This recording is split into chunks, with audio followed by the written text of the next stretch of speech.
Hey, we're back. Hey, This, if any of you guys aren't from the East Coast, I come from Brooklyn. This is what's called a do-over. Okay, we got a do-over. All right, we're doing this over. We had a technical glitch. Barry's broadcasting live from upstate New York. We have a couple of storms in the area, and it's wreaking havoc. So we do apologize for being cut off. I hope that the 52 of you out there in the community are back for this 1 year anniversary. If anything could go wrong, Mr. Murphy showed up, and it absolutely, it's the gremlins are right there. Steve is back. Thank you, Steve. We also have Dude Linda on. Dude's a modeler, and also you guys may know him from the Tuesday and Thursday night hangouts that we do on the YouTube Model Builders thing, and so Dude is with us as well tonight. And welcome, Dude. Thanks for having me. Hey, it's my pleasure, man. Welcome to the crazy house. Welcome to the crazy train, bro. Welcome to the crazy. Before we do anything else, before we go anywhere else, before we get struck by lightning, which I hope it doesn't happen, we just want to do this right this minute before we go any further. Bob Lacy has been with us since the beginning, and Bob Lacy's with us now, and he represents Long Shadow Trees. And we thought, we got together, the team got together, and we thought it would be most appropriate if we presented a plaque of appreciation to Bob Lacy and to Long Shadow Trees. So what we would like to do at this time is to present this plaque to Mr. Lacy and to Long Shadow Trees.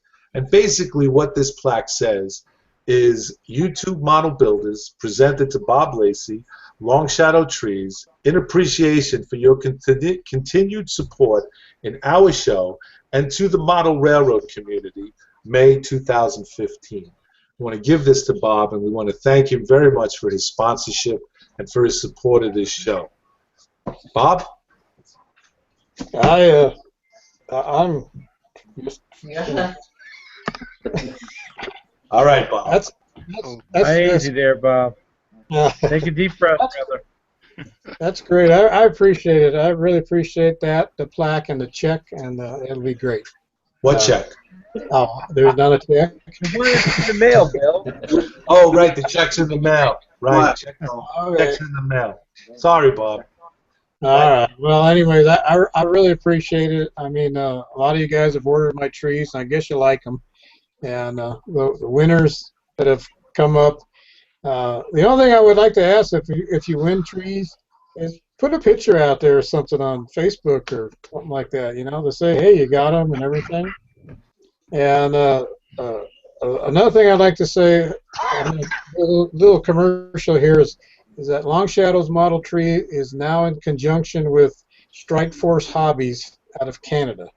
So you can order from either Long Shadow's model trees or Strike Force Hobby. Strike Force Hobbies would be mainly for the people that are in Canada and overseas, because he does a lot of shipping for that.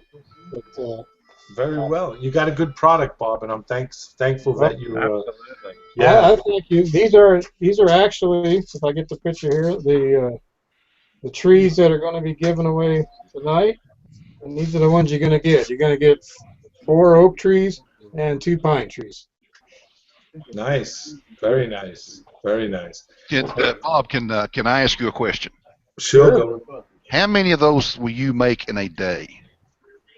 If I'm on a roll, I can do the oak trees. I can do probably 100, and the pine trees probably around about 75 if I really go. I mean, if I'm out in my workshop there and I just act like a regular job, since I'm retired, you know, and I can get cranking on them. Oh, I was just wondering. I didn't know if that was the first thing you did out of a cup of coffee and started making trees all day. But Basically, I get up about 5 and have my pot of coffee and take the dogs for a walk, and then I go to work. oh, okay. But lately, it's been pretty good because it's been slow. I guess everybody from your neck of the woods back east they're coming out of the cellars, so it's slowed down a lot.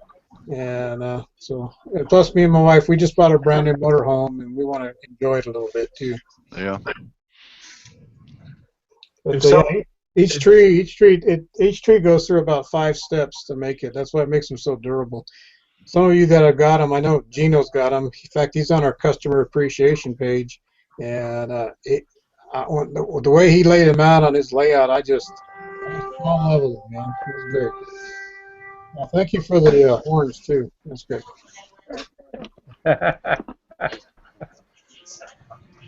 Not a problem. Yeah, but I just want to say I really appreciate it. I mean, I'm in this for the long run. As long as you guys are on, hey, I'll be a sponsor. I think it's a great thing, and Thank you. Years ago, in no way in the world that we'd meet all these people. All you guys out there that have been. I know one time I was on the Dude Show. I'd like to be on it again, but Tuesday night I got to take doggies to the doggy school, so it's kind of hard to get on.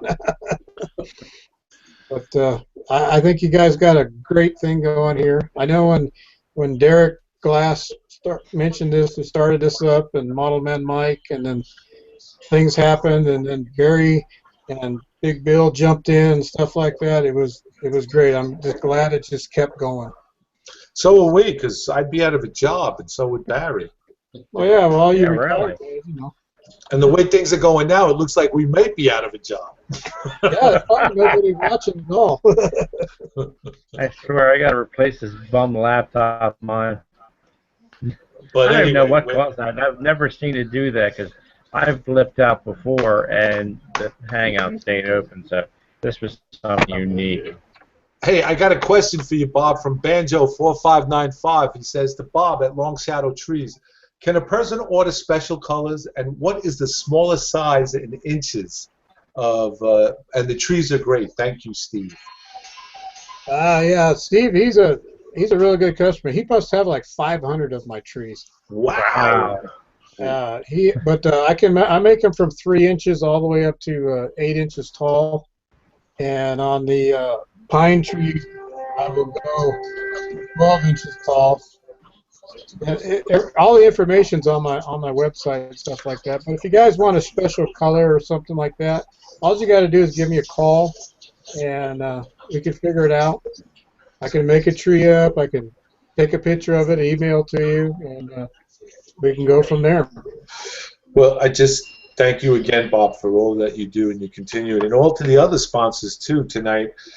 We have Long Shadow Trees. Bob Lacy, who's giving away the trees that he saw, and Precision Design Company is giving away a side. What is that? A side sign there, Barry? It's a road sign. Want me to bring up the graphic? Yes. Would you mind? Let's do it. Not at all. I have that already. So let me go in here and click on me and share my screen.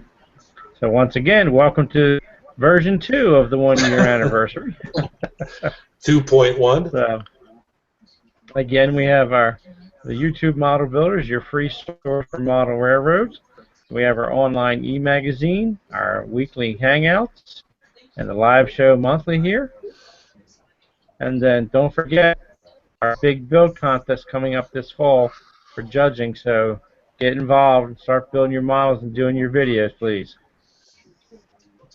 So, our first giveaway from our glorious friend Bob Lacy there from Long Shadows Model Trees will be our 6HO or N-scale handmade oak trees. And from Precision Design Company is our HO scale 6x9 foot road sign with all different graphics you can put on there to customize it how you like. And we have your choice of 2 sheets from Dave's Decals. You can go to daveart.net and select the ones you want. We have our punch plate bridge kit from our friends at Central Valley Model Works Incorporated. As you can see in the picture there, it's the 150-foot HO scale punch plate. Very beautiful bridge. Everybody loves winning this prize.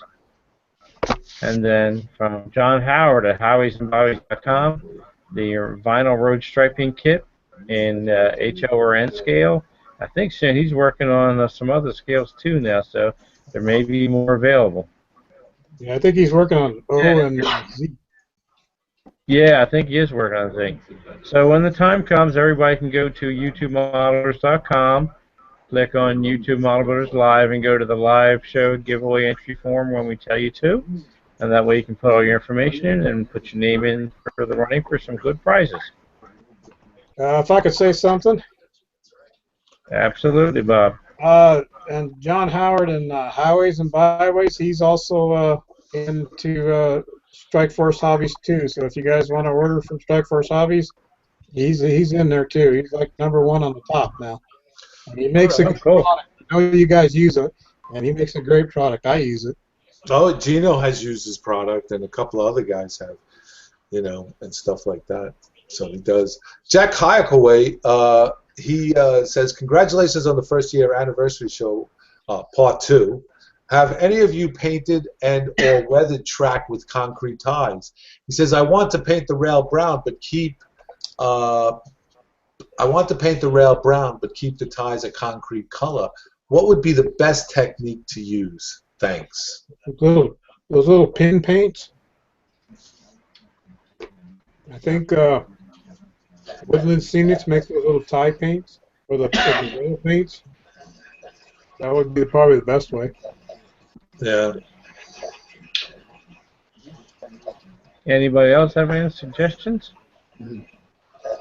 Yeah, I think either the pin paints or even just hand brushing them on with a little micro brush. I've had to do that before in areas where I've wanted to go back and touch up, and it would take a while because you're doing that over all of your track. But that'd be a way that you could then paint the rails and not get any of the paint on the ties. All right. Mitch Russell asked, I have built a large scale end scale layout using 1x3s for the frame and 2x2s for legs and 2-inch foam for the bench top. Should I be concerned with weight for building my HO scale layout the same way? Will be built in module form. I would say it depends on how big, how much, what kind of volume you got. I mean, what was it? Was it like a 4x8? What I didn't get all the measurements. Right. Yeah, I think that's exactly right. I think it's that size lumber would be perfectly fine, but you wouldn't want to use a 12-foot 1x3 with no additional bracing. No. All the way along. Yeah. And so, but if you're making a 2-foot by 4-foot module or that size, or 3-foot by 5-foot, or something like that, 1x3s and 2x2 for legs would be perfectly fine. On my layout, I use 1x4s and 2x2s for the legs, and I've done that in the last several layouts, and I've had no problems at all. It really just boils down to how well you brace it. Yes. Yeah. As long as you can keep it from moving, you'll be in good shape. I will tell you this, that when I started this layout and Bill, the track planner, designed this layout, he gave me a materials build for this of lumber. And he said 1x3s. And the gentleman who came and helped me, my good friend Darren Brady, who's a carpenter by trade, he was like, "There's no way we're building this by 1x3s." He said we have to do this in 2x4s.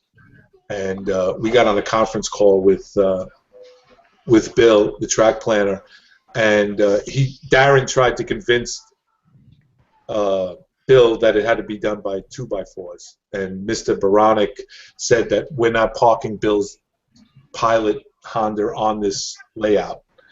We're just putting trains on it. So you're right, Kevin, about the width, the length. You're not going to put a 12-foot stringer and then not have any bracing. That's what we did. We both, this whole layout that I have in my bedroom was built by 1x3s. The peninsula.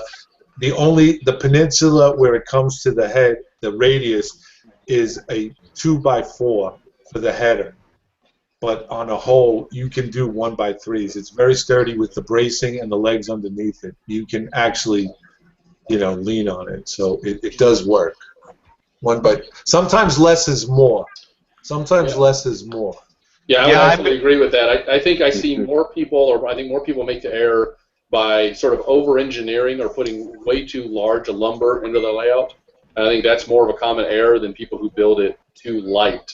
Because I see lots of people building 4x8 layouts with 2x4s and stuff, and you're just got way too much wood in there, and you're actually inducing problems by having that size of wood in that small a space. Because, like you said, you're not building something that's going to hold up a refrigerator or whatever. It's just going to have model trains on it. They're not that heavy. Even if you go up to O scale, it's still, 20 pounds is sort of an engine consist. Even in O scale, it's not that heavy.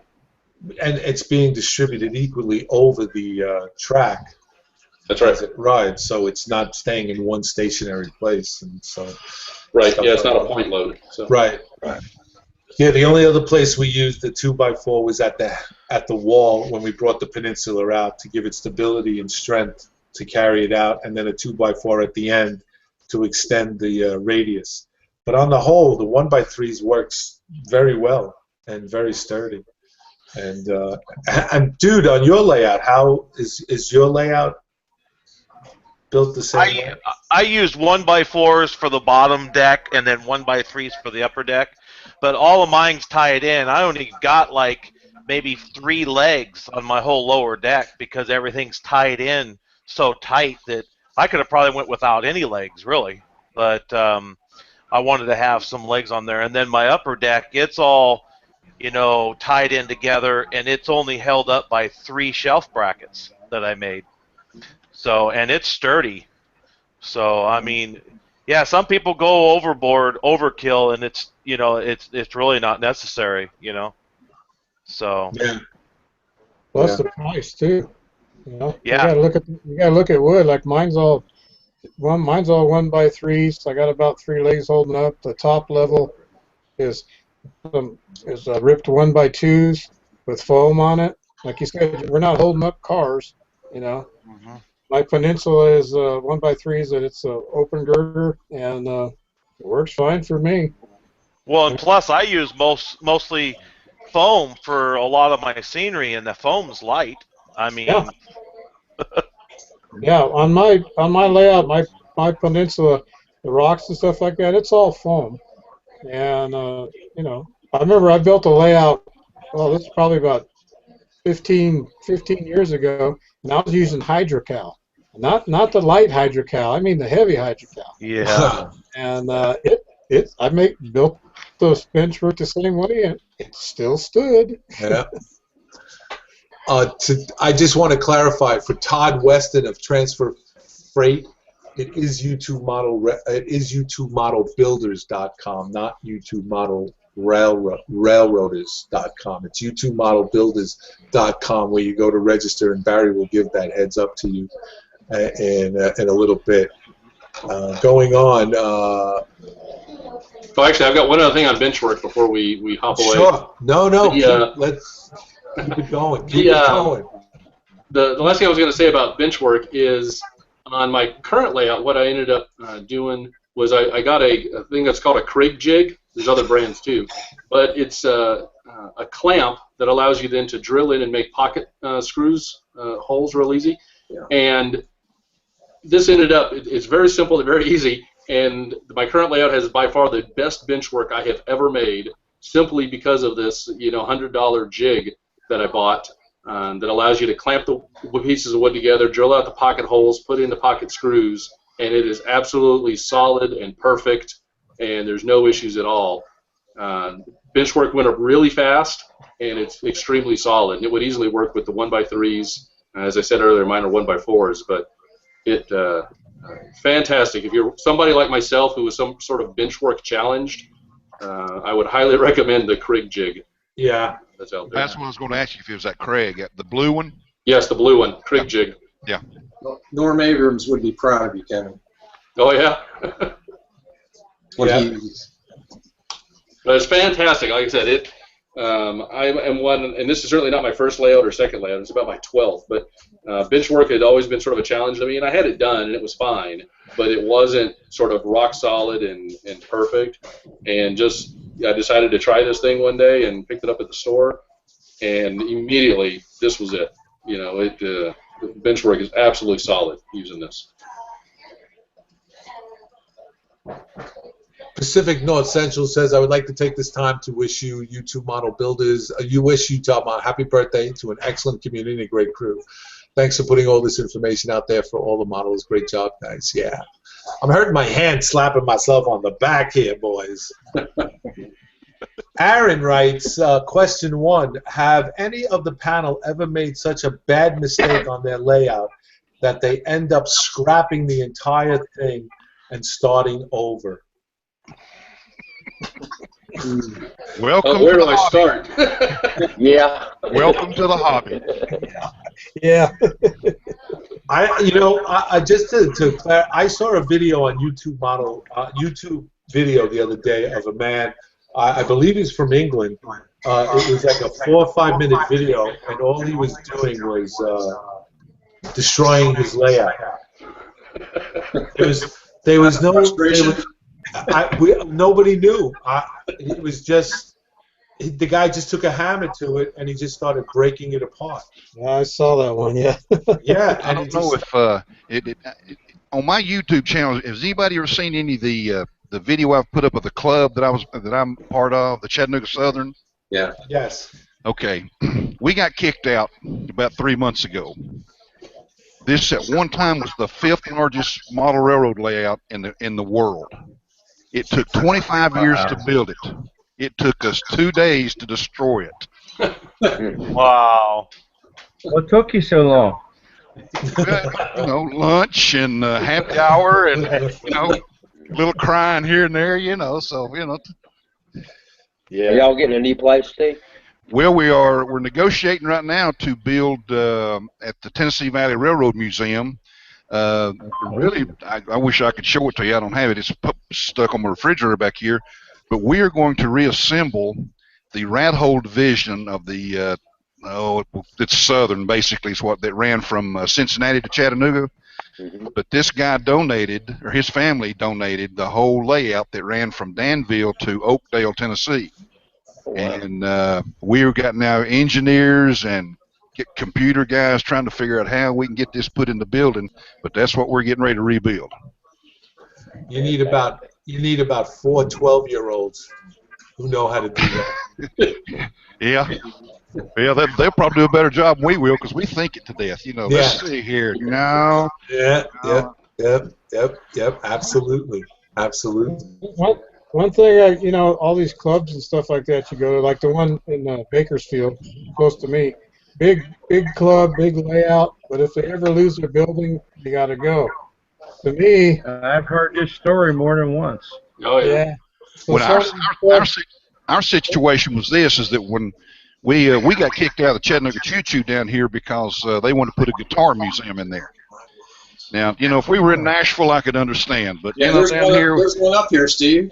yeah, We're that's at right. the Guitar Museum. And so the building that we're going to take over here is the old corporate headquarters of the National Model Railroaders Association. Oh, okay. Yeah, they just vacated that building. That's Yeah, so it's sitting there. So we're going to have, and they're getting ready to add on to it. So we're going to have about 3 levels to just do basically whatever we want to do with. Nice, very nice. Oh yeah. Good deal. Well, getting back to that question by Aaron, when I retired in 2000, I'm getting that feedback from somebody. Can you hear that, Barry? Yeah. Let me see. I'll just start muting some mics and see what happens. Well, anyway, no. The question is, did anybody ever scrap anything? I one time started a layout. I was halfway through it, and I miscalculated on one of the measurements, and I got so frustrated I just took it all apart. It was like it was like a frenzy. It took me like 3-4 days to get it up, and then it took me like all of 20 minutes to destroy it. But that was early in my building career. So, but this last layout I had in 2010 when I retired, and I built this layout, it took me close to 6-7 months to build, and it was a 4x16. When I made the decision that I was coming upstairs to the spare bedroom, it took me all of 20 to 30 minutes to take off all the structures and then start taking the screw gun, and just everything popped out, and I was out, and it was out front for the sanitation to take away. So it's amazing how long it takes to go up and how quick it does to come down. In a lot of the hangouts that we have, Yeah, there's still a pretty good echo going on. In all the hangouts that we have, there's been a bunch of discussion of that question popped up about, you know, and our question is, like, when I do my layout, I don't glue my track down, you know, when I'm starting to lay my track. I get a good track plan how I want it, and I don't glue my track down. I tack it down with brads, and then eventually when I get around to putting the ballast on it, then that will actually glue the track down, you know.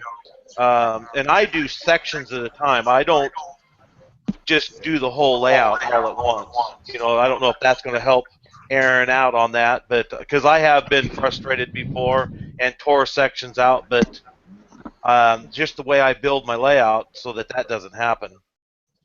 Yeah. I'll tell you what I think the biggest mistake people make about building train layouts is they start out too big. Their eyes get so big, they get so carried away with what they're doing, and if you can't get trains up and running fairly quick, you're going to lose interest very quick. Oh, yeah. That's spot on. That's exactly right. More people make the error by trying to build too much, too big. They want to build the empire as their first layout or second layout. And if people would stick with something in the order of a 10 by 10, 12 by 12, or something, bedroom size or smaller for their first, second, third, fourth layout, and use them as learning what they like, what they enjoy, and learning the techniques, they'd be, I think, much better off and happier in the long run. Because you're exactly right. You have too big of a layout. It takes you so long to get running that it's easy to get bored with it and quit working on it before you actually get to the fun part of running the trains. Exactly true. I'll go one step further than that, Kevin. I think that if you're a novice and you've never done this before, you've seen it, you've come across it, and it's something, I would start out with a 4x8 sheet of plywood. I would do the figure eight. I would go with the figure eight just to learn it, just to do it. Because I see a lot of guys. I'll be in the hobby shop, and you'll be talking to these guys, and there's guys in there that are selling their stuff, and I'm like, what happened? And they're like, well, I started building it, and then I just never got to the train, put the trains down. And I was like, well, what did you build? He says, well, I tried to do my whole basement, 200 feet of it. And I'm like, wow, first time? He goes, yeah. I said, oh, that's a little overzealous, I think. But I think if you start with a 4x8 sheet and do the, just do a figure eight. Just start out slow. Buy, because everybody goes out and they buy, Well, and you may find out, too, that it's just not something you really cut out for. I mean, what you've got in mind, you get involved in it going, well, even if you got a 4x8, you go, well, this is just going to be a little bit more than I'm willing to do. So that way you've not got a lot of money sunk into it, a lot of time, and the wife hadn't thrown you out of the house and all that kind of stuff. So, yeah, start out small. Yeah, I completely agree. I think that, like you said, for in scale, a 4x8, I think is perfect. If you're doing HR, I probably would do 5x9, so you can get slightly a little bit more. But I think that's exactly right on. Mm-hmm. Yeah, absolutely. Sorry, Bob, didn't mean to cut you off. Oh, that's okay. No, I get a lot of kids that come over and look at my layout, and they always ask me, how did you do all this, And I says it just takes time. I tell them I says you got to be certain people. I says you got to have an imagination. You got to be a carpenter. You got to know a little bit about wiring. If you don't, you'll learn it all. And then the fact that you got to be an artist too, because it's coming out of your head.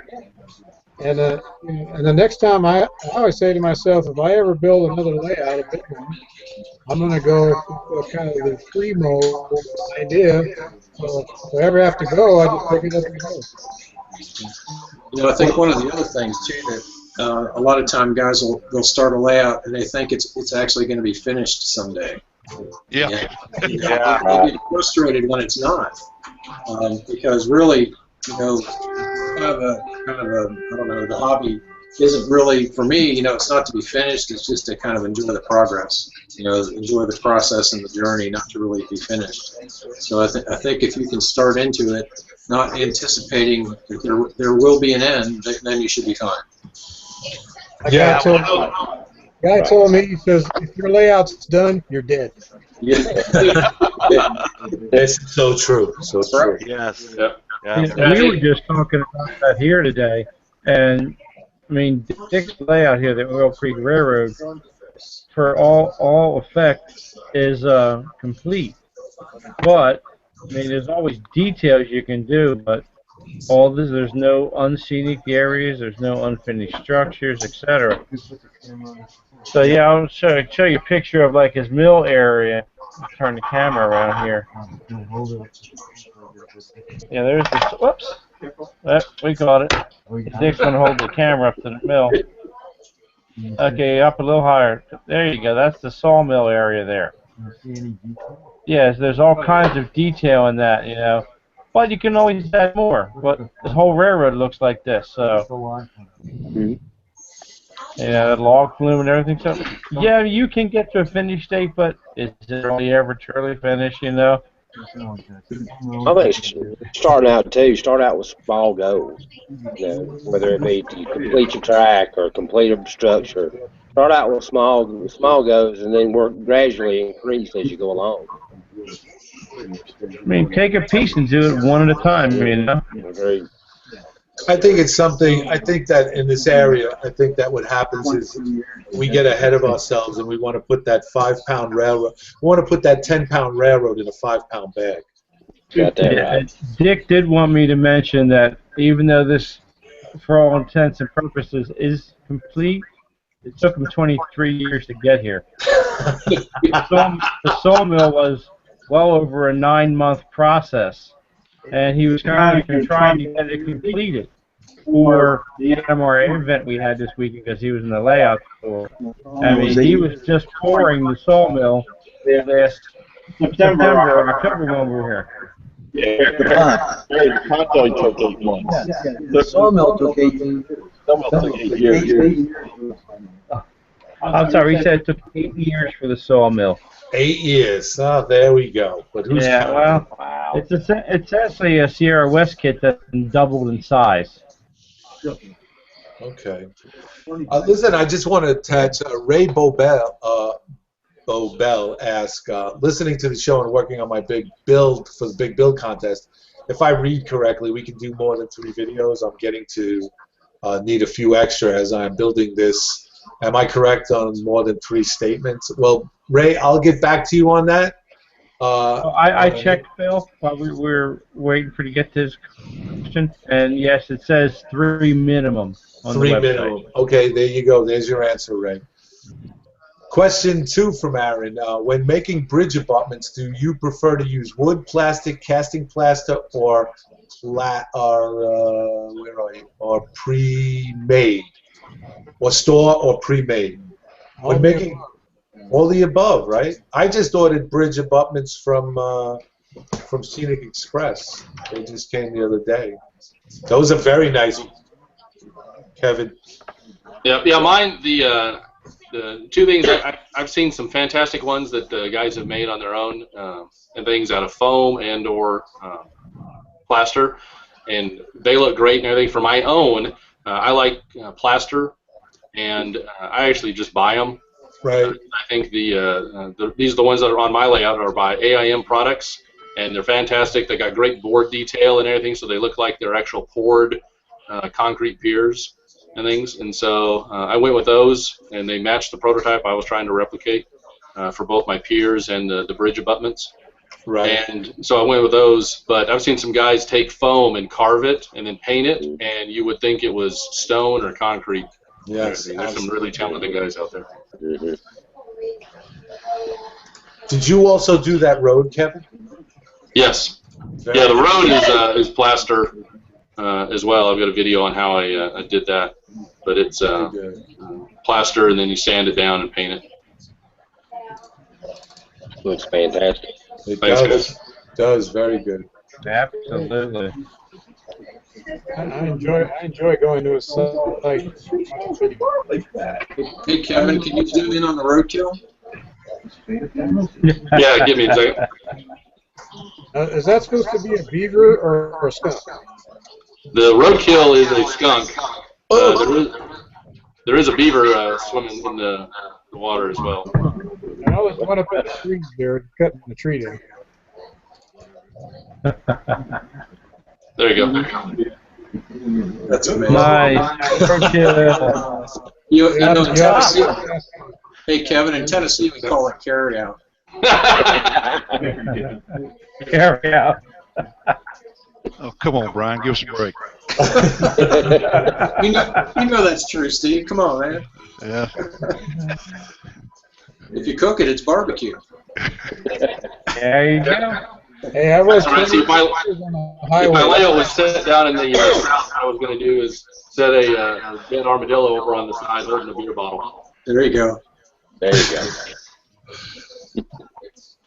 Aces 116 from on Down Under says, "Hey, Uncle Bob, does that mean now we get your excellent trees down under?" Yeah, you can you can order through Strike Force Hobbies. Yep. You can get them good prices and good and cheap shipping too. I'll email them later. Let's see. Let me see. I've been accused of that's not a question. Congratulations on a 1-year anniversary show. IMRR.com from Eric. Thank you, Eric. Greatly appreciated. Thank you too. You're very supportive and very involved. He's also involved in the YouTube Model Builders Contest. He's sponsoring it as well. John Dilly says, "Congratulations on a 1-year anniversary. I have to leave now. I have to get rest. I will see the rest of the show." Yes. Thanks for joining us, John. Aaron, what do you guys use for the front fascia? Is it a 1/4-inch plywood, painted green, or something else? MDF wood. Yeah, it's masonite, MDF, whatever they call it. Yeah, it's really flexible. You can bend it around curves and everything else. Yeah. Yeah, mine's masonite, 1/8-inch masonite. I cut them about 1 foot in width and put them on, so they look nice. What about in length? Generally 8 feet. I actually make mine. The way I get them is I buy an 8-foot piece of masonite. I have them cut it 1 foot piece and then a 3-foot piece. The 3-foot piece becomes the backdrop. The 1-foot piece becomes the fascia board. All right. Hey, Todd Weston, Transfer Freight asks, "Time permitting, has anyone ever did cantilever overhead wires for traction?" Nope. Kettner know it well. Yeah, Kettner. I'm playing on Kettner, and I've seen plenty of Kettner installations that really do look nice. I mean, we have some Kettner in our club layout. It's non-functional, but it mimics the Pennsy 4-track mainline going from Philadelphia to Harrisburg. Paul, Yeah, operationally, Kettner is very finicky, and the whole key to making it work is not to have any kind of stair step. It has to be very smooth across the entire run. That's the whole key. And if you can avoid taking power from the catenary and just use back power, it's a lot easier than pulling power from the overhead wires. okay. We got a guy here in town that's redoing a lot of old railroads. He's got catenaries, and they're fully operational, and it's amazing to watch them run. In our area here, we have a club called the East Penn Traction Club, and they actually have a modular traction layout that operates on full catenary. Plus, they had like a 5x9 display, and they actually had the controls were a East Penn, actually was a Red Arrow trolley console that they actually ran the layout with. You can actually do some really neat tricks too with overhead catenary in terms of having it's kind of the same tricks you do with three rail as well, where you can have a dead section and when the builds it up and activated no section track. Yeah. Yeah, so I think we've been having our echo problem with Brian's microphone. Sometimes we're getting some other echo too. Well, is there somebody? It Is might there be- somebody? Is there somebody playing the show in the background? Because it's like you hear it and then you hear it again. It's like That's what I, somebody's. It's probably me. When Mike was talking, it was coming through a couple Yeah, it times. So I'll was. make sure I mute my mic unless I'm talking. Hey, dude, while we got you on the thing here, can you give us an update of the Tuesday and Thursday night shows with Troy and our good friend Gino? Because Gino and Troy did two excellent back-to-back hangouts. Gino had Ron Perry on, where he talked in regards with Ron in regards to structure and scratch building, and Troy did an excellent thing with Jim Lincoln on modeling track. If anybody didn't get a chance to see it, it was recorded, and Troy had this gentleman, Jim Lincoln, on, and Jim Lincoln made a very good, valid point that track is a model too, and that it should be treated as one, and there was a lot of interesting stuff. So, dude, can you give a highlight of what's coming up on the Hangouts? Yeah, we've done something a little bit different now. Now we've got the Barry and Mike show. They're kind of going to be like a tech show for anybody that wants to do DCC. You know, a lot of different technical stuff when it comes to those two. And then we got Gino on there, the Gino show, and those are the two new presentations. And you know, they're going to bring hosts in to do shows. So basically, there's four of us now. There's me, Troy, Gino, and Barry, and one of us are going to be doing one show a month now, and it takes a lot of stress off.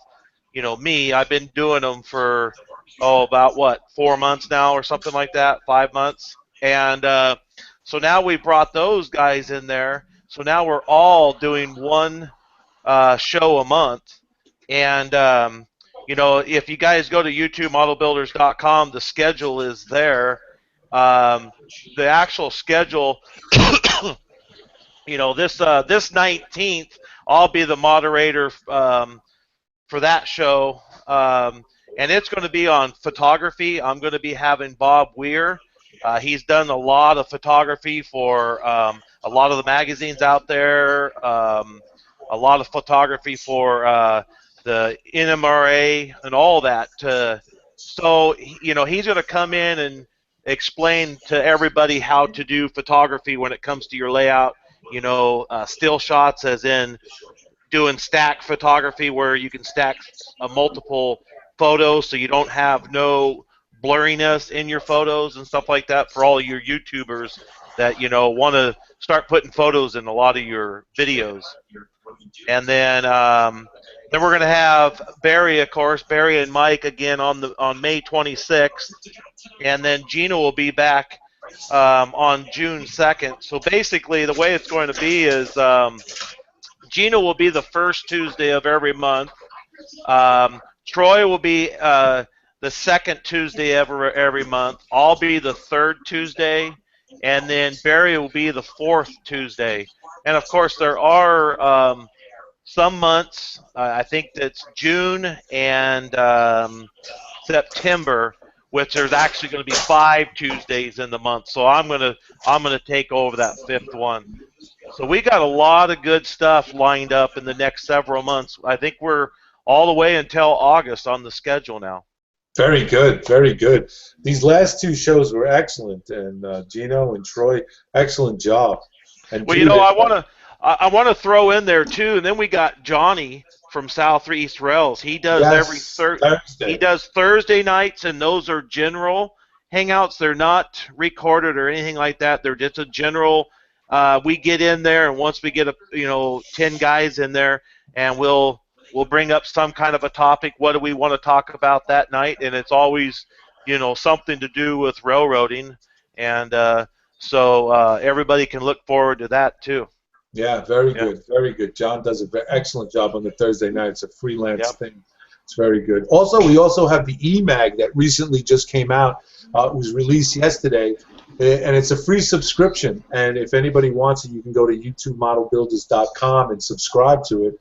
Our good man JD, Log and Logos, put it together with the help of the rest of the guys on the team. And it just came out. It's just been released yesterday. And Gino's cover is on it. His cover of his Birmingham Railroad is on that. It was his first cover he made. And he's also got an article in there. The article, I believe, is called Fear Not, the Brush. Yes, sir. You know, when we were putting that magazine together, that article together, we were trying to figure out how to word it, and it was becoming very Shakespearean. Fear not the brush. Until finally we just said, fear not the brush. Fear not. Fear not the brush. Fear not the brush. So you got to put a little more redneck in it.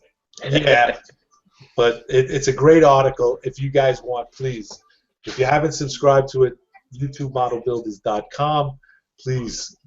It's a free subscription. We're more than happy to send it out to you. And Barry, how about we do an update on our giveaways? All right, Bill, let me bring that up here.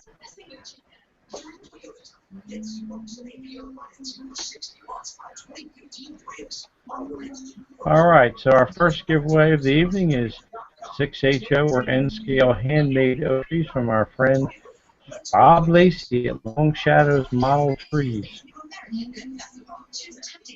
And next we have an HO scale 6x9 road sign with all the different graphics that go on it from Precision Design Company. We have Dave's decals, models, decals and stuff. You get two choices of whatever sheet you want, and it's from www.davart.net. And we have from Central Valley Model Works Incorporated the perennial favorite 150-foot HO scale pin plate truss bridge. And what you see in the picture there is what you will get. Very beautiful kit. And from John Howard, our friend at highwaysandbobbies.com, you get the vinyl road striping kit. And I'm assuming it's mostly going to be your HRN scale, but he is working on, as we mentioned earlier, some other scales. So if you have a different requirement of that, inquire and we can find out if he can accommodate you. Yeah. And then, okay. very shortly, excuse me, Bill. Very shortly, we'll go and let everybody know how to get onto the live show giveaway form. So just go to www.youtubemodelbuilders.com, click on YouTube Model Builders Live, and go to the bottom and click Live Show Giveaway Entry Form. We'll tell you when the form is active, and then you can go in and fill your information in. And then when the show's over, we will and there's a password. Pick the winners. There's a password. Yes, we'll give you the password. Once we turn the page on, we will give you the password to put into the page when you fill it out. And remember, 21 entry per person. Big Brother's watching.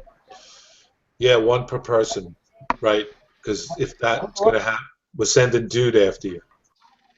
I was wondering if the guy on the plate girder bridges, if he's gonna do one in N scale. I've seen him at shows like that. Yes, he does. He can and all. Just thank you, Bob, very much. On all these, the guys who win, please let us know if it's HO or N scale, because the sponsors can accommodate. They would really prefer to do that if they know ahead of time that it's an HO or N scale product that you require. But yes, Central Valley, they can. I believe they can. I'm not too sure. I have to find out. I think it just may be HO on the Central Valley, but everything else, such as yourself and Highways and Byways, Precision, and well, Dave's decals is Dave's decals. It can, you have to use it for what it is, but I'm sure he can accommodate you on anything you want. Split Rock 323 Thomas asks, what is your favorite paint to use for concrete coloring? Which brand and color? I make my own. What do you make it out of then, Bob? White with I use the white gray, and you just lighten it up with a little white, and you just go out and look at your driveway and see if it's the same color. Yeah, I just use old standard 99-cent Walmart gray, and then once I get it gray, then I'll take white spray paint and just dust it till I tone it down a little bit. Yep, just black and white acrylic mixed together until you get the color you want. I use the acrylic paint. This is called a goose leather, but it's a good color for aged concrete. Yeah, for my piers, the concrete color I used actually was the Woodland Scenics concrete that I brushed on. For my roads and things and some of my other applications, there's actually some acrylic. It's like folk craft paint that I just get at it's like Michael's or Hobby Lobby. That works really good, and then you just mix it to the color you want. Yeah, yeah. Oh, there you go. There you go. Mitch Russell asks, I want to model a winter scene. What is the best product to use for making snow? I have seen this stuff from Woodland Scenics, but wonder if there's a cheaper way, as I am working on a budget. Baking soda. Yes? I've seen people do it in baking soda, then seal it. Mm-hmm.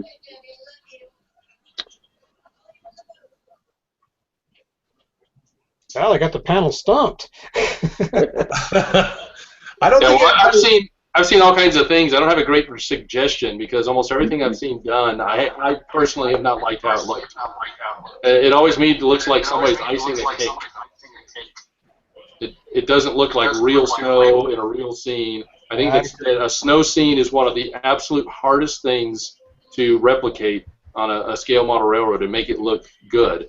I've seen some that look great in photographs but not great in person, and I've seen some that look okay in person and really good in the photos and stuff. But to have one that looks good and doesn't look like just the top of a wedding cake with a train running around it, I have not seen anybody pull that off. I'm sure somebody out there's done it, but I just haven't seen it. The only one I've seen that looks really, really good is Mark Dant. He's up in Canada. I forget the name of his railroad, but he's got a scene, a winter scene, and it is really, really nice, really nice. Just before we go, Dude has got to leave, and Dude, I want to thank you very much for being part of the show and being part of the team of YouTube Model Builders. Very grateful, and I want to give you an on-air apology, sir. I totally forgot to mention to Barry that you were coming in, and we couldn't get and I didn't realize it halfway through. So I do apologize to you, sir, for that. Hey, you started the show over again just for me. I know you did. There you go. There you go. And thank you very much for being a part of it and being. Thank you very much. And I will definitely be in the June show. I'm going to be in the June show. I think that I'll be in the panel then too. So yes, absolutely. All right, good. Take care. So you have a good night, guys. Yep. Thank you. All right, you too, dude. Bill from Precision Design Company has sent me a note saying that the roadside billboard signs are only in the 8/0 scale at this time. So whoever wins, let's hope you're an 8/0 scaler. By the way, Precision Design Company makes some really good other stuff too. You should check out his what do you call it? His other stuff. He's got the side panels, the rail joiners. I mean, not rail joiners. Oh, what the hell? Joint bars. Yes. Realistic stuff. You can weather them up. Really looks sweet. And he's got a ton of other stuff on his site you guys should check out. Same thing for Central Valley as well. They just don't make that plate bricks. They also do other stuff as well. Central Valley, Jeff and Heather. Very good couple. Very nice people. DC question. How many cabs to use for 2 switching businesses and 1 main loop for that plus 1 outer main that does not connect to the inner main or business? Philip Weinman. Hello, Phil. How are you, sir? Is it it's a DC question, not a DCC question. That's what's throwing everybody. How many cabs did he say he had? He had 2 cabs? Yeah, how many cabs? No, he wants to know how many cabs to use for 2 switching businesses and 1 main loop for that plus 1 outer main that does not connect to the inner main or business. Well, when my layout was DC, I had 2 throttles for the 2 mains I had at one time, and I had a separate throttle, a separate double throttle for doing my switching. Yeah, I think for DC, it really depends on how many engines you're going to have within that district at any one time. If you're only going to have 1 engine in your industrial section, then the whole thing can be 1 giant block. If you want to be able to have 1 engine operating plus 1 sitting on a siding, you're going to need at least 2. If you've got 2 engines, you're going to need at least 3. And so it really depends on how many independently controlled trains or locomotives you're going to want within one district. In that district, you need that many cabs. And then each district is at least 1 cab. So you'll have your 2 industrial districts will be 1 each as a minimum. Your main line that doesn't connect is the second or third one. And then each of those industrial districts, if you've got multiple locomotives in there, then you'll have at least 1 per however many independent actions you want to be able to do. So that's how you kind of figure out how many you need for DC. Yep, I agree. Sean Hendricks asks, is a 50-foot by 100-foot building too big for a layout? No. It's too big if it's your first layout. Well, no, you only use a quarter of it. The rest you put all your motorcycles in and your cars. Is a 50-foot by 100-foot building too big? No. How come when I'm driving on the parkway and I see a big sign that says for lease over a warehouse, I kind of dream about buying that warehouse to put a railroad in it. Yeah, hey, Sean, it's not too big by any means. I mean, you can make the layouts that big, but the caution there would be if you're trying to do that, especially on your own, if it's not a club or something, you're going to spend months and months and months just doing the bench work. And so you're going to want to sort of section it off into manageable chunks. Take a 10-foot by 20-foot piece of it and build that and get trains running and operating over that before you start building more bench work and everything. Still do the full plan for it all, but then figure out how you can do it in little segments, or not even little segments, but medium-sized chunks. Because if you try and tackle a 50-foot by 100-foot layout all at once, my concern would be that you will get so tired of doing just the bench work or just the electrical or just the track before you ever get to running trains that you're going to give up and rip the whole thing down and try and build something smaller, and you're just going to waste a lot of time and money. But no, it's not too big. I just wouldn't tackle it all at once. Yeah, one of the things too involved in that is the cost factor. Lumber. Again, I go back to this layout in this small 10 by 13 room. The lumber was, considerable but manageable. Where it became a 50-foot by 100-foot building, like you said, Kevin, you have to make it manageable. Where it becomes expensive is the track. Well, what you do is you do like Rod Stewart did, is you have somebody come in and you have somebody build your railroad. If you got a building that big, you could probably afford to have somebody come in. I mean, my railroad's a little 10 by 11 room in my garage, and it's 2 levels, and it's big enough for me. It keeps me busy. Oh yeah, I'm sure. I don't know if I'm not too sure if somebody built that. I think he belongs. Rod Stewart has got like 5 or 6 other friends. They belong to what's called the Beverly Hills Model Railroading Club. Yeah. And if you believe what was written in Model Railroader about that thing, he says he did about 70% of it himself. I don't think. Which I doubt very seriously, but He's on the road to me. He might have built the structures because he builds them on the road, but other than that, I don't think so. Do you know what I thought was really good about? I mean, Rod Stewart is a famous rock and roll singer, but one of the things that I found really interesting was that he had an opportunity to visit his all-time favorite model railroader and to visit his layout, and he asked him for an autograph, and he wanted to stay. His handlers were telling him they had to leave because they had to go to the stadium to do a sound check, and he was telling them 15 more minutes, 15 more minutes, 15 more minutes. And the beauty of it was the guy that he went to go see, he didn't know who Rod Stewart was. He just thought he was this guy from England that wanted to come and see his layout. So he had no idea who he was. Yeah, that George, I can't remember his last name, but he's got beautiful layout, beautiful layout.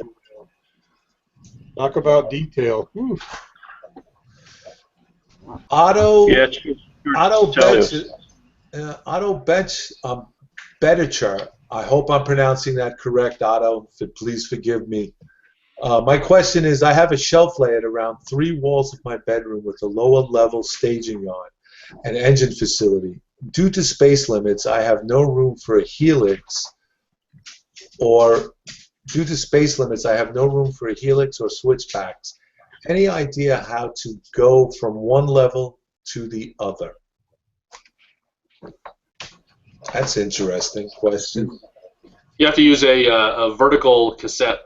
So there was an article maybe 10 years ago in Model Railroader talking about how they're doing it, and so you sort of have you back your train or your portion of the train onto a section of the layout that is hinged, and then that section of the layout then drops down, sort of like a dumbwaiter or whatever, and puts it on an angle, and so it goes from like a 2% down left to right to a 2% down right to left, and then that allows you to gain more vertical distance than you would be able to normally. Another good solution that I've seen, and there's commercial ones available, is called a train elevator. Yeah. So you would have like a short staging area in the back, and you could make it even up to 2 or 3 tracks wide. You pull your train in there, and then you press a button. It lowers it or raises it to another set of tracks where you can pull those trains out, or you could drop it down to a hidden staging level, pull the train off, pull on a new train, lift it back up, and then take it off as well. So you could use it to put multiple levels in it, as each individual level is a single set of trains in storage, or have it go to a storage track underneath where you can store even more trains and just have the one shelf that you raise and lower. Yeah. Think of it like a vertical transfer table. Yeah, I've seen one guy who does it. I think it's Mark Dance. He does it with a car ferry. Load his trains on a ferry and then take that ferry and put it to the second level and unload it. Pretty neat little idea there. Yeah, but I've seen the train elevator one. And, they have plans how to make it and everything, but that's a good idea. Like there is a company that sells them actually. Yeah, my layout, I don't have a helix. Mine just gradually's got a 2% grade with 2 loops that go up to the top, like 2 Tehachapi loops where I live here, and they just goes up to the top level. Paul Crochcombe, again, I hope I'm pronouncing that right, Paul. What can be used instead of foam board on top of baseboard? Of the baseboard, I have tried styrene, but it falls apart when cut. Well, I use Homosote. Homosote's good. It's a good blender. You know, I primarily go with Homosote. It's a little expensive out here in the East Coast. I don't know where you're from, Paul, but I know out here it's about $27 a sheet by a 4x8. So, you know, it can be pretty expensive. The foam board is a little cheaper, obviously a lot cheaper, but you know, the styrene obviously is not going to work because once you start, it's held together. It's little beads that are held together. So once you start cutting it, it's just going to crumble. That's all we can get out here in the West Coast. I mean, where I live is the white foam board. I mean, if you want the pink, you got to order blue. You got to order it special, and it's double the price. So yeah, you make do with what you got. Yeah, absolutely right. Absolutely right. Hey Barry, you think you could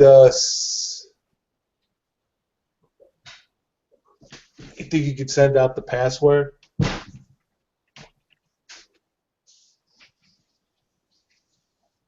I mean, the only other solutions that other people use is rather than using the white styrofoam is use pink foam if you can find it, or even they also make the blue and green foam, which they're all the extruded styrofoam versus the beads. So any one of those types would work as a material over top of your baseboard as well. But if you can't get them, if you want to build uphill stuff, you can use the old tried and true cardboard strip scenery method with a hard shell over top in one form or another.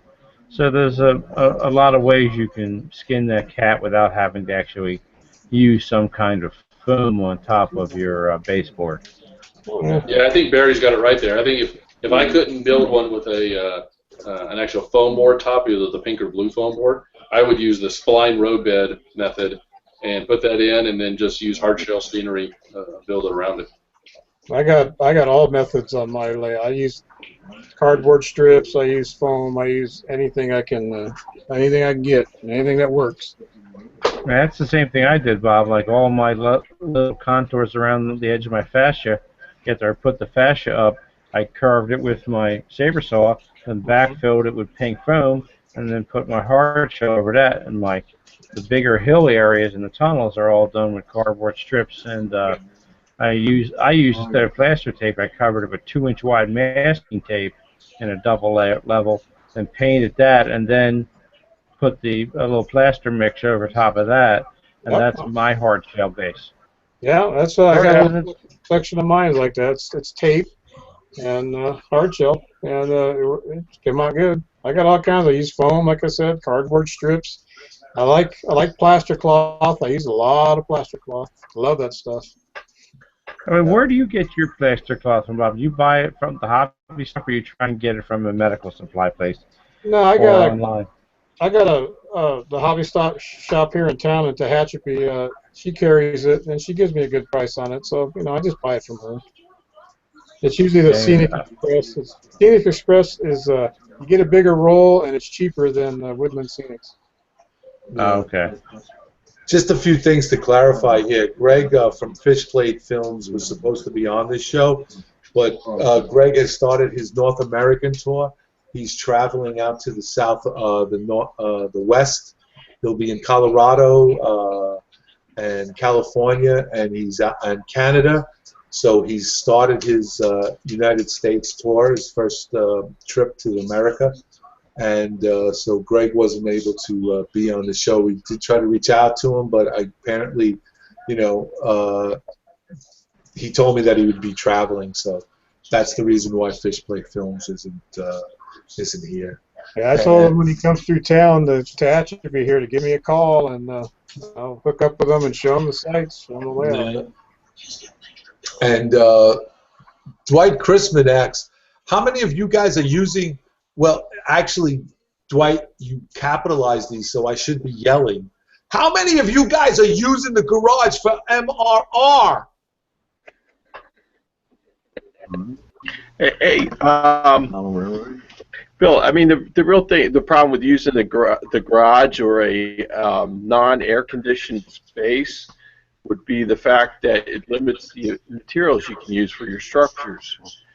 So if you use like Craftsman kits in a humid area, they're going to warp and they're not going to be worth anything. Oh, well, Dwight, I can answer this question very good because my layout was down in the garage, and the reason why I came up to the spare bedroom was basically because of the humidity in the garage.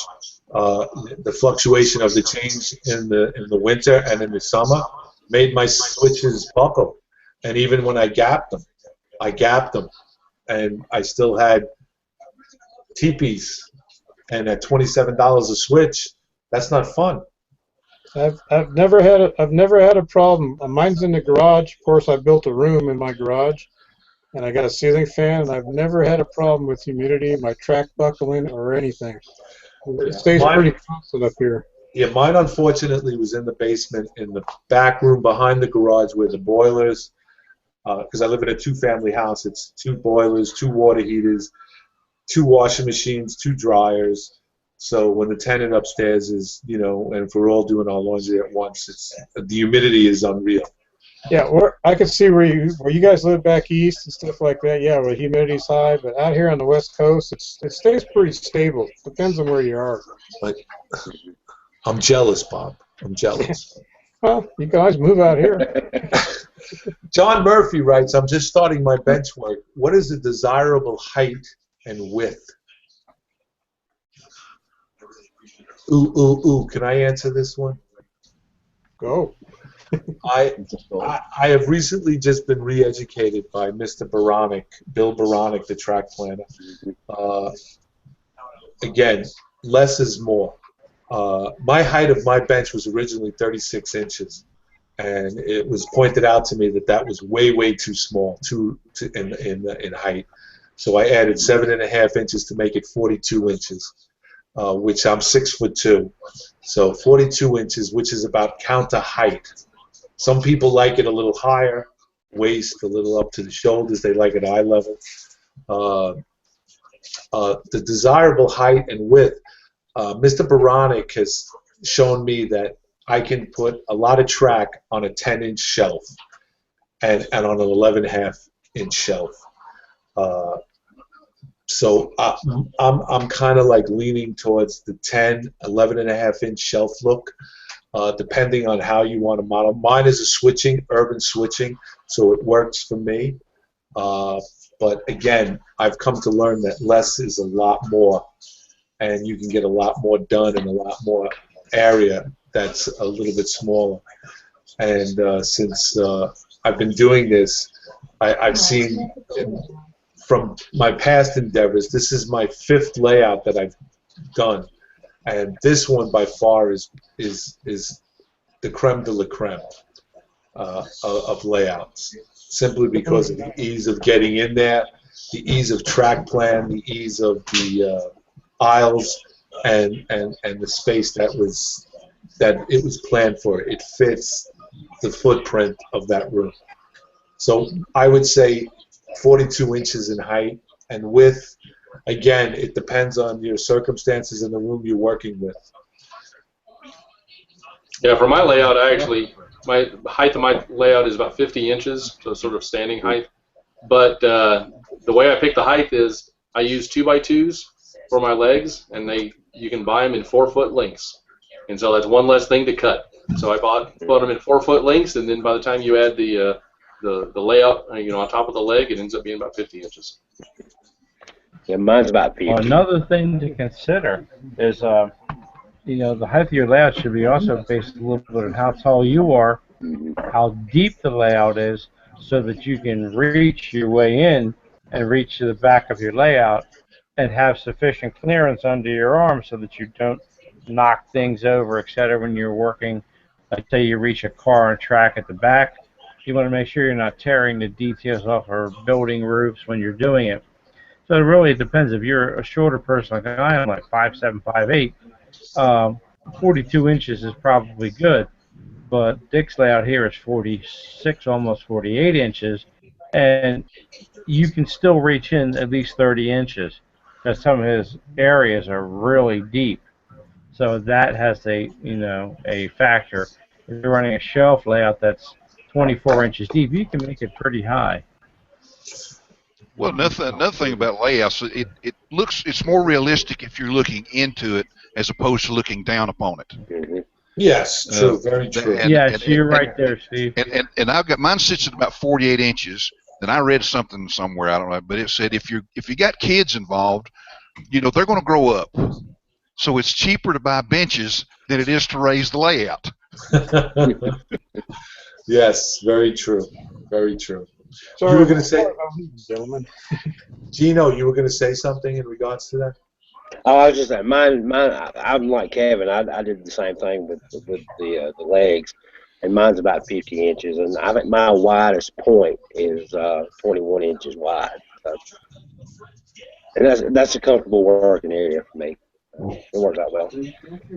Yeah, 30 inches is about a good assumption for a maximum reach on an average adult male. So you should never always try and make, say, no deeper of a reach than 30 inches, unless sometimes if you stand up a step stool, you can increase your reach a little bit, like in a deep corner, say. But 30 inches is a good number to work with to make sure that you don't overextend yourself and then make it. You can reach it, but it's real difficult, to do something. So. 24-inch arm. Hey Barry, do you think we could do the password and give out the link now? Yeah, give me a minute. You guys carry on for a minute. I'll go activate the web page, and then we can go ahead and take care of that. All right. And then we'll run through the giveaways. Split Rock 323 Thomas asks, how can we make videos about operations more interesting? Operate. And film it. Yeah. Film it, yeah. Discuss what you're doing. Talk about it. Kevin does a good job with his. Yeah. As far as explaining what he's doing, and his are real interesting to follow. Thanks, Gino. Yeah, I was going to agree with what Big Bill was saying there. Just kind of try and explain what's going on. I know actually most of the operations sessions I try and watch on YouTube. I can't get more than a few minutes into it, and I get bored and go look at something else because they're not explaining what's going on. It's just sort of watching a train move, and that's it. You're not talking about sort of what it's doing, where it's going, what the layout's simulating. Is it going from point A to point B, or what city to what city, or kind of explain what's happening and what's going on. I think that makes it more interesting, and that's what I try and do in mine. Yeah, very much so. Yeah, you got some great videos. Great videos. I enjoy watching them.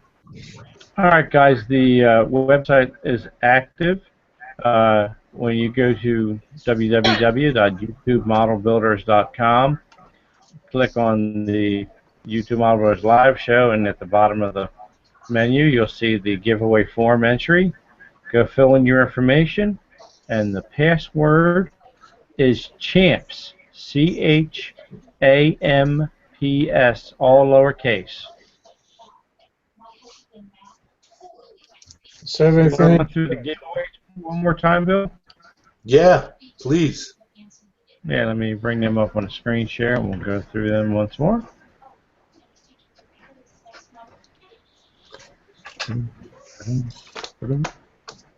And those are the beautiful trees that Bob Lacy will be giving away tonight. And once again, we thank Bob Lacy for his generous support in this one-year show. He's been with us since the very beginning. And to all the other sponsors as well, Precision Design Company and Central Valley Model Works, Dave's Decals, and John Howard of Highways and Byways. And here we are with the trees, 6HL or N-scale handmade oak trees tonight from Long Shadow Trees. Once again, a very great job, Bob. Thank you again. You're very welcome. Thank you. And from Precision Design Company, we have HO 6x9 roadside mobile signs. And you guys should check out the rest of the Precision Design Company at www.pdc.com or CA. Is that CA? CA. There you go. And who else do we have up there? Barry's. Dave's Decals is next. Dave Decals. Yep. Go ahead. Bill. No, you go right ahead. Dave's Decal, model decals and stuff, your choice of 2 sheets. Anybody who wins this can just go to his website and pick out 2 sheets of, and he has a wide assortment of decal sheets that are very good, does very good work. And you can check his stuff out at www.daveart.net.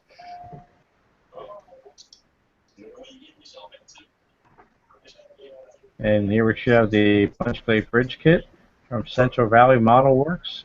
It's our 150-foot HO scale punch plate bridge, as you see in the photograph. It's a very beautiful bridge, and everybody does love winning this kit. It's their website is www.cvmw.com.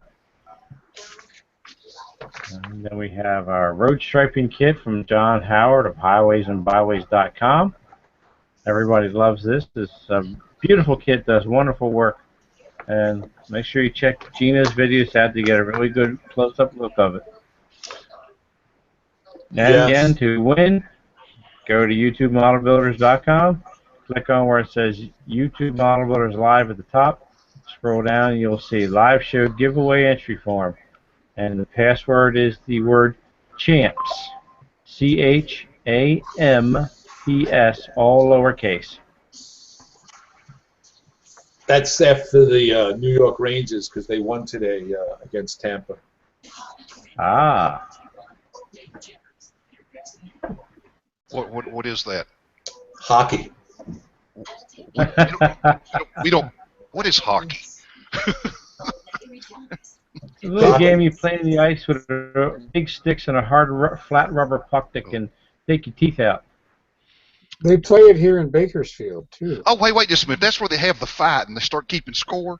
Yes, absolutely. Okay, I got you. I know what you're talking about now. Yeah. Yeah, I went to a fight the other night, and the hockey game broke out. It's called Controlled Chaos. Yeah. The password for the thing is CHAMPS, CHAMPS, lowercase letters. Everybody seems to be putting up. They didn't. I want to bring this up, Bill, for the gentleman who was asking about the, not using a helix and everything, and we discussed train elevators. JD put a link to citrusmodelrailroadclub.org, and there's a link on there for a train elevator table idea they might want to take a look at. So yeah, stuff like that. Well, I have to say, gentlemen, and well, as we're getting ready to close out this 1-year anniversary show, I want to take this opportunity to thank each and every one of you gentlemen for being a part of this endeavor from its very grassroots beginning. It has been truly an education for myself as well as inspirational for myself and for Barry. Absolutely. When Barry and I came in and took it over, it was the move between Germany and Seoul, Korea, where Mike was, and we came in and we took over, and we've been on it ever since. And I just want to thank each, again, I know it sounds repetitious, but I want to thank each and every one of you guys because in this model railroading community, it's a very, as large as it is, it's a very small community.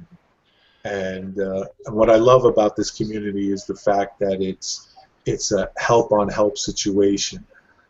If you want to know something, we have the opportunity and the technology today. Look what we're doing here on this. 10, 15, 20 years ago, we couldn't do this. We had to rely on word of mouth, clubs, and whatever to get our model railroading fixed. And basically what has happened is we've basically come out of the basement, with this hobby. And I want to give a special shout out and a special thanks to Model Man Mike for his endeavor and for his pushing for this and to get us to do the things that we do in YouTube Model Builders Live. And also to the other founding gentlemen. There's Steve Atwell, Derek Glass, Ron Perry, that were involved in this due to other personal endeavors that they chose to do. They're not involved, but they helped formulate the foundation for this. And Model Man Mike has been the catalyst from that point forward, going forward. And I can't say enough good things about him and stuff. And to my co-host Barry, who's been a real inspiration. We talk all the time on the phone. This really good guy. But the hobby itself, I think, is growing, and I think that we as a group in this model YouTube Model Builders thing is growing. And it's a free thing, and we want to keep it free, and we want to keep it going. And I'm honored and humbled to be a part of this community. And also, what I want to thank is the community at large, the people who tune in every month, the people who tune into the Hangouts, the people who ask the questions. There's no such thing as a stupid question. It's only a question that's never been asked. Don't ever feel good stupid answers. That's right, because we can be stupid as stupid gets around here. But I want to thank you guys out there in the community for sticking by us, for helping us, for being a part of the show, for showing up every month, for being part of it the Tuesdays to Thursdays, signing up for the e-mag. And I know you guys break our shoes and tell us you only watch this show for the prizes. That's not true. You really come here to see Barry. So I like to say something on the fact that what Bill just said is that, yeah, the sponsors that come on the show, like me and all the other guys, is that you know, we enjoy doing it, but please, you know, support the sponsors, you know, and keep this going, because we like giving the free stuff away and hoping that you're enjoying it, but you know, we're in a business too. yeah, true. Absolutely, Bob. Absolutely. Yeah. I'm going to flash up the password real quick to make sure everybody got it. And Aaron Adams. Yeah.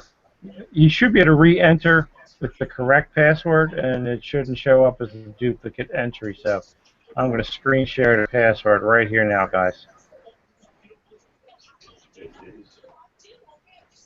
So everybody can see that, I'm assuming.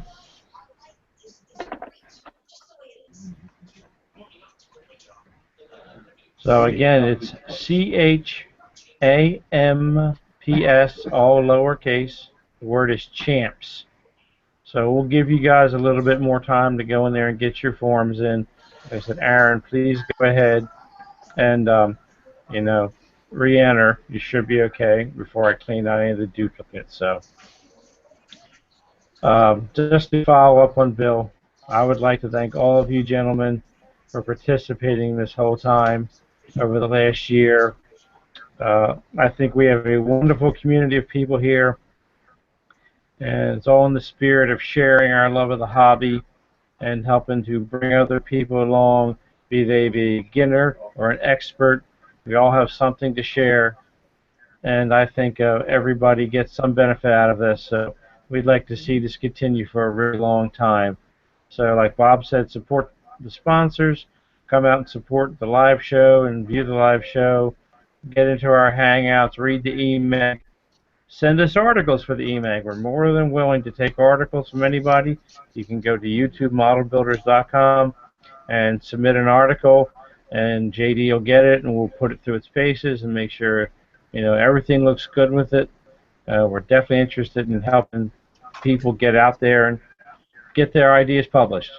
So just keep up with it, all the good work you people have been doing in the community, providing your videos for us all to enjoy. And again, thank you, gentlemen, all of you, for helping out to make this live over the last year. It's been fun, especially working together with my friend Bill and my friend Mike as well. Now that he's involved with me, you know, we've done a few shows, and it's very enjoyable to be able to share all this information with you folks. So, amen. Yeah, and a big shout out to JD Login Logos. That guy for the e-mag, JD, he breaks his shoes, man, putting that articles together, and with the staff that he works with, those guys make sure that every T is crossed and every I is dotted and every dangling participle is accounted for. So, you know, They do a fantastic job. they did. They Good did. job. oh, absolutely. They did.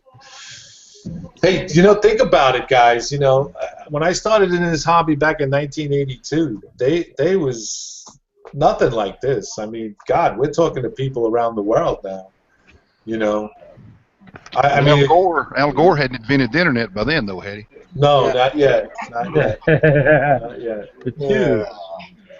I started in 1967. My dad bought me my first N-scale train when it came out, and ever since. So, you know. That's when they had electrostats, right? Yeah. And all the technology that we have now. I mean, I can remember going to shows when I was kids and saying, "Wouldn't it be neat if we had sound?" Oh, yeah. Wouldn't it be neat if we could run two trains right next to each other, right up against the other ones? Yeah. I remember to rewire the house. Amazing. Right. I remember being in a club out here in New York, and I remember when DCC was just on the cusp of coming out, And I remember the guys, the old timers in this club, were saying, "It will never last. It won't work. It won't work." Like when N Scale first came out, it had 2 speeds. It had stop and go like hell. You know, that was it. Yeah. And I remember when Z Scale came out. Remember when Z Scale came out? Oh yeah. That was another one. Everybody was like, "Oh, it's not going to last." But I remember a guy came into the club once and he mounted a camera, a small miniature camera. Yeah, now everybody's got them. On top of the engine, and he let it go around. He recorded about 15 minutes, and then he showed it on this little black and white TV, and everybody was like, "Oh, wow, that's so cool." Now look at the stuff we have. I mean, it's amazing. Speaking of DCC, I got a question for y'all. When I power my track, I have 4 locomotives. They all start not moving, but they start their, the cranking up and the lights come on and everything. Is that normal? By default, it is, Steve, with DCC. I mean, a lot of them you can turn off the auto sound startup when track power is applied. So I'd have to go in and do each locomotive. Yes. Turn that off. Yes, because it's right, and it stays that not way. Everybody. Yeah, not everybody has that feature to turn off the auto sound startup, but most of them do. You just have to find what CV it is. Yep, and set it to turn it off. Mine are Intermountain and Broadway. I think both of them have that capability. Yeah. Oh, okay. Yeah, both of them do. And yeah, you just go in and you set it to the 0 and the 1. I don't remember which is which. Everything. One of them is go ahead and start the sound as soon as track power is applied. Start sound the first time that specific locomotive receives. Oh, okay. And so you would want to set as the second one. I do the same thing. I switch all of mine to only start their sound when I send a specific command to that locomotive. Oh, okay. I don't want the entire layout of 40 engines or whatever to try and turn on their sound at once because it'll suck too much power. Yeah. Out of the layout. Now we have currently 24 entries into the giveaway, so we'll give them like another 5 minutes or so, and then we'll close the entries. All right? Okay, sounds like a plan to me. Let's see if there's any other interesting things in the list here. Let's see. Oh, listen to this. Phil Phillips says, Bill mentioned the Rangers and I entered chumps. Now what? Phil. Phil, I'm crossing you off my Christmas list. Fellas, I went to see something tonight that I bet you couldn't guess in a million years what it was that I saw. It was a sporting event. Curling? No. Women's roller derby. Oh, I love it. All right, the show just went off the rails. Yeah, nothing better when I was a kid growing up watching Channel 5, man, roller derby. But I'm going to tell you what, that was the only place in Chattanooga, Tennessee that a single man could go and was guaranteed he was leaving alone. If you get my drift. We do get your drift. Yeah.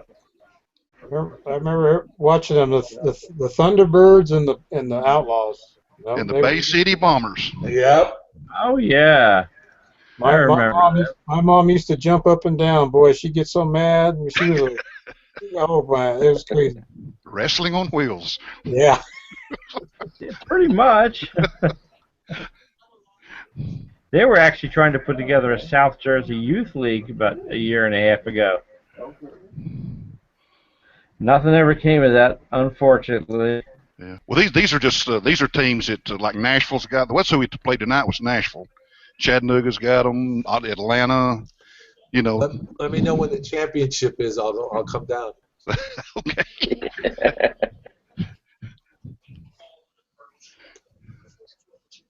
All right. Let's see. Let's do a check of entry count now, Bill.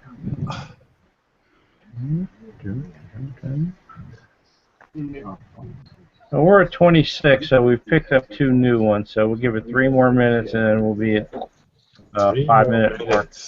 So 3 more minutes. Get your entries in, folks. Oh, Bill. Yes, sir. How fast was that guy traveling in that Amtrak the other day? He flipped it. 106 miles an hour. Oh my gosh. Now, now was he shot at or shot? They're saying No. something hit the window now. No. Yeah, but he was going 26 miles an hour over the previous speed restriction of 80 and entered the curve in a 50-mile-an-hour speed restriction zone at 106. So I don't care if something did hit him. He should not have been going that fast. And I don't know if there was a problem with the locomotive or something the engineer did, but somebody's head's going to roll for this one. I don't know who yet, but on the Amtrak, many of the people who speculating, obviously saying it's an infrastructure thing. It's not an infrastructure. No. It's a speeding situation. Yeah. But many, and I hope that this is not true, many of the people that I know who work for Amtrak have stated that this gentleman was a big critic of Amtrak's safety record. And the word going around is that this may be tied into him doing this to prove a point. I hope it's not. Oh my goodness. I hope that it's not. Oh, he'd have to be a complete idiot to try that. Well, out here you read the article that said that he was a real big railroad fan and everything, and he would do nothing to jeopardize that. But you know what? It's either two things. It's either, like you said, you had a problem with the locomotive or a problem with the engineer. That's common. It's two. That's what happened with the one upstate on the Hudson line when it came around the curve. They found out that the engineer had sleep apnea and he fell asleep at the controls, and he was doing 80. He was doing 20-something miles over when he hit that curve up in the Hudson line. They cleared him though, didn't they? Oh, well, yeah, they did clear him, but I think he got a demotion on the job. You know.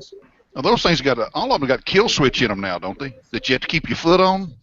Yeah, but you know, when you're going that fast, you know, the physics, the law of physics, and you know, momentum. Yeah, you're just gonna go over. You're just going. When he hit that curve, that's like what happened on 14th Street when that guy Robert E. Ray, when he derailed the train down in Lower Manhattan at 14th Street. He came across the switch. They said he hit the switch at 57 miles an hour and literally took the cab, split the cab right in half. It's called Lionel speed. Yeah. Yeah. You know, we won't know until they do the whole thing. I mean, the engineer did what he had to do. He went and got lawyered up, and he got his union rep, and you know, he's not talking to anybody until he gets everything straightened out. But, frankly, I can't blame him. No. Even though it may be fault, you know, but somewhere along the line, somebody's head's going to roll for this one, to tell you the truth. How many? 6, 7, 8 people passed on this? 8 people, I heard. 8 people. 8, yeah. That's a shame. That's truly a shame. I know. Just going to work, you know. And at school, that young man from the Naval Academy that was coming home to visit his family. It's a shame. It is. It truly is. It's a shame. It truly is. I'm getting ready to set up the pick here. But there's one question left in there if you guys would like to take a crack at it while I get ready to do our pick. At a local swap meet, I bought some caulk roadbed, but it's dry. Can it be rejuvenated, or is it junk? I think it could be rejuvenated by soaking it in water, can it not? Mm-hmm. I would give it a shot. Yeah. Give it a try. I would soak it in water. Try to, you know, lay it gently in. Hey, Go ahead, hey Phil, you soak it in gasoline too. Gasoline? Yeah, and then you light it up. Oh, okay. Well, in other words, Section 13. Throw it in the waste basket. I would try to wet it first. If it crumbles in your hand, then it's not worth it. It's not worth it to do. You know, but if it's pliable, I mean, if it's a little stiff, you can soak it in water. You know, and let it soak. And then it should bring it back, and then set it out, let it dry. And then, you know, you still have moisture in it. How are we doing on the password? Pretty cheap. We're going to go ahead and pick our winners, chicken dinners here, all right? How many we got in the queue? Yeah, let me go back and take one quick peek before I pull the trigger here. Okay, giveaway summary. We have 30 people out of 40, about 40-some, 50-some that attended, so. All right, good. We're kind of steady at 30 now, it looks like, so. All right, good. All right, picking the winners, and poof. All right. Okay. All right. Okay. Giveaway 1 is our oak tree kit. And let me find out. That is going to John Murphy. So congratulations to Mr. Murphy. Congratulations. Giveaway 2 is our mobile sign kit. And that is going to Steve Dehart. The bridge is giveaway 3, and let's find out who that is. That is George Murakami. And then, let me scroll back up here. Giveaway 4 is the road striping kit. That is Ray Bobel. And then the decal from Dehart is going to Dwight Chrisman. So congratulations to all of our winners for this month. Congrats, everybody. And once again, we're sending out this plaque to Bob Lacy for all he's done for us. And thank you again, Bob. And we will be in touch in regards to sending the check. Did I say check? Got a $2 check. Yeah. Bob, did I mention envelope in the mail. Bob, did I mention that you had to pay the postage to have that shipped out to you? Yeah, well, I got to pay the postage for the trees too, so you know, just add it to. Yeah, just put it on my account. On account, I ain't got no money. Yeah, because I ain't got no money. All right. Well, thanks a lot, Bob. I do appreciate it. And again, gentlemen, thank you very much for all that you do. Barry, once again, thank you. And to the community. YouTube, Bill. Thank you. Pulled another rabbit out of our hat again. Yes, you did, brother. Yes, you did. Brian, Gino, Kevin. Thanks, guys. Steve. Thank you, guys. Appreciate it. Thank you very much. Good night, everybody. Good night. Night. All right, gentlemen, we are going off the air. We will all see you all next month. No, we're still live. Adios. We're still live. We're still live. I haven't hit the button yet, though, okay? Oh. Just don't talk about it. I about hit it now, okay? Just don't Can talk I hit about the button? No. Hit the button. Hit the I'm going to hit the button. Hit the button. Hit the button.